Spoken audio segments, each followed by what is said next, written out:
तो इमरान के लिए लगातार समर्थकों के साथ पीटीआई नेता जो हैं वो खड़े हैं और लगातार ये मांग की जा रही कि इमरान को बाहर निकाला जाए। वहीं दूसरी तरफ इमरान जेल में, रावलपिंडी की अदियाला जेल में इमरान खान बंद हैं, जहां से उन्होंने अपने समर्थकों के लिए आह्वान किया था। इस्लामाबाद की कोर्ट ने दरअसल 5 अगस्त 2023 जब सजा इमरान खान को सुनाई थी, तोशाखाना के केस में इमरान को दोषी उस वक्त करार दिया गया था। जमान पाक में उनके घर से गिरफ्तारी हुई थी, उसके बाद जेल भेज दिया गया था। इसके बाद से इमरान पर 200 से ज्यादा केस दर्ज हो चुके हैं और उनको बाहर नहीं निकलने दिया जा रहा है। और इसी के बाद अपने समर्थकों को बाहर निकलने का आह्वान यहां पर किया गया। और जो तस्वीरें लगातार सामने आ रही हैं वो देखिए, जहां ठान लिया शहबाज ने किसी भी तरह से समर्थकों को आगे नहीं बढ़ने दिया जा रहा है। कंटेनर्स लगाए गए हैं तो कैसे देखिए उन्हें उखाड़ फेंक रहे हैं समर्थक। इमरान समर्थक डी चौक इस्लामाबाद के लिए बढ़ रहे हैं।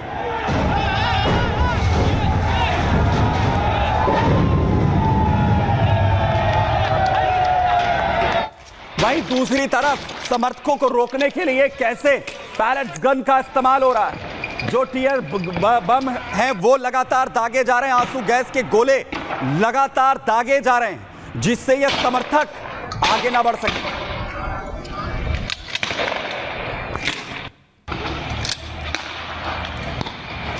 रास्ते बंद कर दिए गए हैं, नदी के रास्ते जा रहे हैं समर्थक।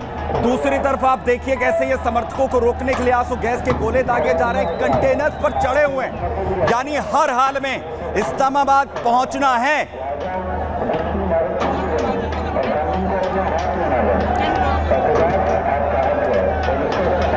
और शहबाज सरकार की हर एक कोशिश नाकाम हो रही। दो तस्वीरें कैसे इन कंटेनर्स को जो है वो हटा दे रहे हैं, फेंक दे रहे हैं, उखाड़ दे रहे हैं। समर्थक लगातार डटे हैं इमरान खान के लिए और यह खुला ऐलान यहां कर दिया है कि किसी भी हालत में जो इमरान को छुड़ाकर लाना है। लेकिन यह सिचुएशन पाकिस्तान की क्या बता रही, पीके जगल साहब फॉरेन एक्सपर्ट हमारे साथ यहां पर जुड़ रहे हैं। सर शुक्रिया साथ जुड़ने के लिए। सर पाकिस्तान का क्या हाल होने जा रहा है, शहबाज सरकार क्या उखड़ने जा रही है? पाकिस्तान की स्थिति जो है इतनी गंभीर है कि वहाँ आए दिन जो है सुसाइड बॉम्बिंग्स हो रही है, बहुत बड़े पैमाने पर सेक्टोरियल वायलेंस है, शिया और सुन्नीस की आपस में लड़ाई है। वहाँ की जो पॉलिटिकल सिचुएशन है बिल्कुल क्योटिक है, कंप्लीट लॉलेसनेस है और शहबाज शरीफ जो है किसी प्रकार से स्थिति को कंट्रोल नहीं कर पा रही है। तो ये बड़ी बात है और शुक्रिया सर हमारे साथ यहां पर जुड़ने के लिए। यानी पाकिस्तान के हालात जिस तरीके के बनते हुए नजर आ रहे हैं, उससे मुश्किलें शहबाज की जो है वो इमरान ने जरूर यहां पर पूरी तरीके से बढ़ा दी हैं, जिसके बाद मुश्किलें ये हैं कि आखिर कैसे शहबाज उसे कंट्रोल करे, क्योंकि वो होता हुआ इस वक्त नजर नहीं आ रहा है। आगे बढ़ रहा हूं, अब आपको हालात यहां पर दिखाने जा रहा हूं मिडिल ईस्ट के। मिडिल ईस्ट में क्योंकि कहा यह जा रहा है कि लेबनान से युद्ध विराम, लेकिन हिजबुल्लाह पर इजराइल का लगातार होगा वॉर, क्योंकि बड़ी जानकारी सामने आती है और यह कहा जाता है कि शर्तों के साथ जो स्थितियां हैं वो सुधरने की ओर हैं। लेकिन जो तस्वीरें सामने आ रही है वो ये साफ बता रही है कि इजराइल इतनी जल्दी यहां पर रुकने वाला नहीं, क्योंकि जो हमले एक के बाद एक यहां पर किए गए, उसकी एक बड़ी वजह है हमलों की, जो हमले लगातार जो है वो किए जा रहे हैं। सबसे पहले देखिए बैरूत पर, क्योंकि आईडीएफ लगातार बैरूत को इस वक्त फैलाती हुई नजर आ रही है। बड़े हमले लगातार जारी हैं।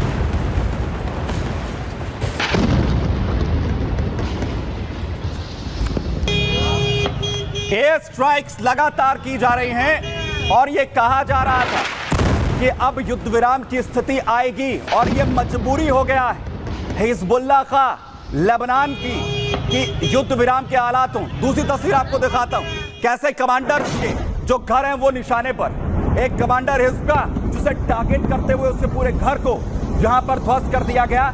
लगातार ये कार्रवाई एक के बाद एक आईडीएफ कर रही है।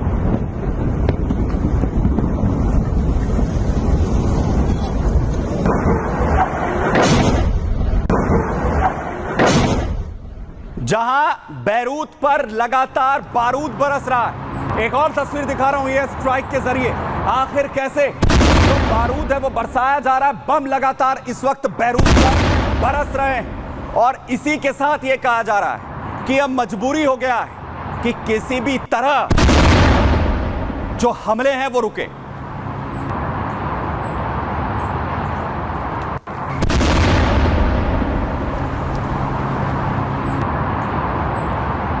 लेकिन ये मजबूरी इजराइल की, क्योंकि बड़ी कार्रवाई हिजबुल्लाह जहां एक तरफ हमलों के जरिए कर रहा है, हिजबुल्लाह की तरफ से नारिया को आखिर टारगेट यहां पर किया गया और जो मिसाइल अटैक है उसे अंजाम यहां पर दिया गया।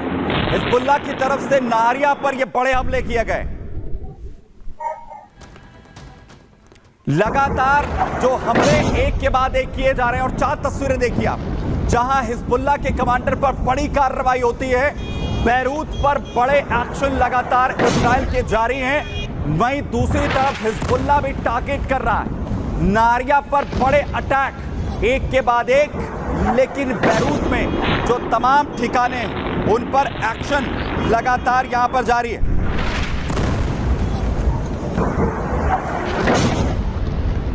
वहीं हिजबुल्लाह जो लगातार ये कोशिश कर रहा है कि आखिर कैसे इजराइल को बैकफुट पर लेकर आया जाए। मिसाइल अटैक किया गया, हिजबुल्लाह के मिसाइल अटैक की जो जबरदस्त तस्वीरें सामने आई, आखिर कैसे टारगेट एक के बाद एक हो रहे।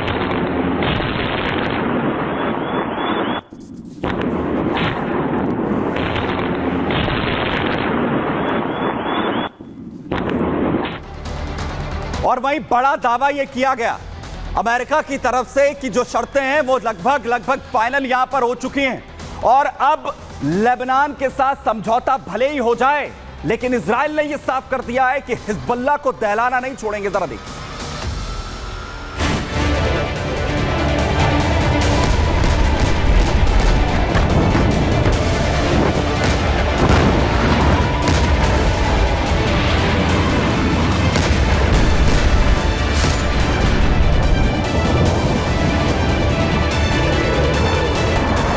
हिजबुल्लाह और इजराइल के बीच बारूदी जंग खत्म हो गई है? क्या हिजबुल्लाह के साथ सीज फायर पर नेतन्याहू की कंडीशनल मोहर लग गई है? क्या अब लेबनान पर इजराइल से आसमानी मौत बरसनी बंद हो जाएगी? क्या लेबनान और हिजबुल्लाह के साथ युद्ध विराम डील डन हो गई है? क्या जाते जाते अमेरिकी राष्ट्रपति जो बाइडेन बड़ा काम कर गए हैं? और क्या शपथ लेने वाले डोनाल्ड ट्रंप के मंसूबे पर बाइडेन पानी फेर गए हैं? हिजबुल्लाह और इजराइल के बीच भीषण युद्ध खत्म होने के करीब 2 महीने बाद दोनों ने सीज फायर पर सहमति जताई है। इजरायली मीडिया के मुताबिक सीज फायर एग्रीमेंट 25 नवंबर को ही तैयार कर लिया गया था और अब इजरायली नेशनल सिक्योरिटी कैबिनेट की बैठक में इस पर मोहर लग सकती है। हालांकि इजराइल और हिजबुल्लाह के बीच सीज फायर पर तब साइन हो रहे हैं जब इजराइल न सिर्फ हिजबुल्लाह के चीफ समेत कई कमांडर्स को मार चुका है, बल्कि हिजबुल्लाह के करीब सभी मेन ठिकानों को तबाह कर चुका है। अब ऐसा माना जा रहा है कि इजराइल को उम्मीद है कि अमेरिका उसे खुली छूट देगा कि अगर हिजबुल्लाह फिर से समझौते की शर्तों का उल्लंघन करेगा तो इजराइल फिर से हिजबुल्लाह पर सैन्य कार्रवाई के लिए स्वतंत्र होगा। हालांकि ऐसा होता है या नहीं, ये वक्त ही बताएगा। Bureau report, Republic Bharat. तो भले ही अमेरिका दावा की करता नजर आ रहा हो कि हिजबुल्लाह के साथ शर्तों के साथ जो समझौता है वो हो जाएगा, लेकिन जो हमले हो रहे हैं वो साफ बता रहे हैं कि ये संग्राम अभी नहीं थमेगा। संग्राम में आज के लिए इतना ही, दीजिए इजाजत।